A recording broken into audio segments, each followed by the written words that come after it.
ఓం శ్రీ మహాగణాధిపతయే నమ. ఓం శ్రీ గురుభ్యో నమ. ఓం నమ శివాయ. శివపూజ సర్వార్థ సిద్ధి గురించి తెలుసుకుందాం.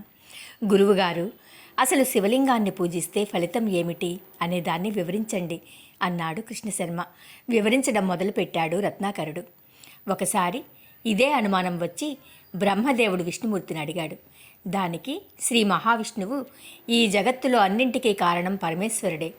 అతడు కరుణాసముద్రుడు, భక్తవత్సలుడు. కాబట్టి శివపూజకు సాటి అయినది వేరొకటి లేదు. అనుకూలవతి అయిన భార్య కావాలన్నా, మంచి కుమారులు కావాలన్నా, భోగ భాగ్యాలు, ఆయురారోగ్య ఐశ్వర్యాలు కావాలన్నా, మోక్షము కీర్తి కావాలన్నా ఈశ్వరుణ్ణే ఆరాధించాలి. శివుని ప్రతిరూపమే శివలింగము. శివలింగాన్ని పూజించేవారు ఏ రకమైన బాధలు దుఃఖాలు పొందరు. 1000 కర్మయజ్ఞాల కన్నా ఒక్క తాపస వ్రతము శ్రేష్టము. 1000 తాపస వ్రతాల కన్నా ఒక్క ధ్యాన యజ్ఞము ఉత్తమము. ధ్యానయోగికి ఈశ్వరుడు సులభంగా దర్శనమిస్తాడు. శివలింగము బాహ్యము, అభ్యంతరము అని 2 రకాలు. బాహ్యము అంటే స్థూలము, అభ్యంతరము అంటే సూక్ష్మము. కర్మలు చేసేవారికి బాహ్యమే కావాలి. అనగా అభిషేకము, పూజ మొదలైనవి చేయాలంటే స్థూలంగా శివలింగం కావాలి.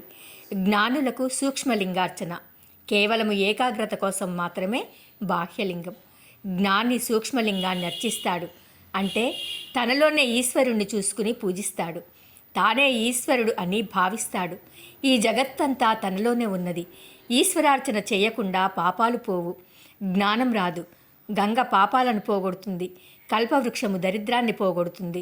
శివపూజ వీటన్నింటినీ పోగొట్టి భోగ భాగ్యాలను, సిరి సంపదలను ఇస్తుంది. ఈశ్వరుణ్ణి అర్చించినట్లయితే సర్వదేవతలను ఆరాధించినట్లే. ఈశ్వరుడు దేవాత్మకుడు, సర్వ దేవోత్తముడు, అఖిలాండకోటి బ్రహ్మాండ నాయకుడు, ఆది మధ్యాంతరహితుడు. కాబట్టి శివపూజ సర్వార్థ సిద్ధిని కలగచేస్తుంది అంటూ శివపురాణాన్ని పూర్తి చేశాడు రత్నాకరుడు. ఈ శివపురాణాన్ని ఆశాంతం విన్న శిష్యులు గురువుగారికి ప్రదక్షిణలు చేసి సాష్టాంగ నమస్కారాలు ఆచరించి వారిని వివిధ రకాలుగా సత్కరించి సెలవు తీసుకున్నారు. ఓం నమ శివాయ. సర్వే జనా సుఖినో భవంతు. ఓం తత్సత్. శివపురాణము సంపూర్ణం. ఓం నమ శివాయ. మనందరము కూడా ఆ శివుడి, పరమేశ్వరుడి, ఈశ్వరుడి అనుగ్రహాన్ని పొందాలని మనస్ఫూర్తిగా కోరుకుంటూ మీ ఆలపాటి మాధవి శశిభూషణ్ సాయి శివాని భక్తి పాటలు. Thank you friends. ఓం నమ శివాయ.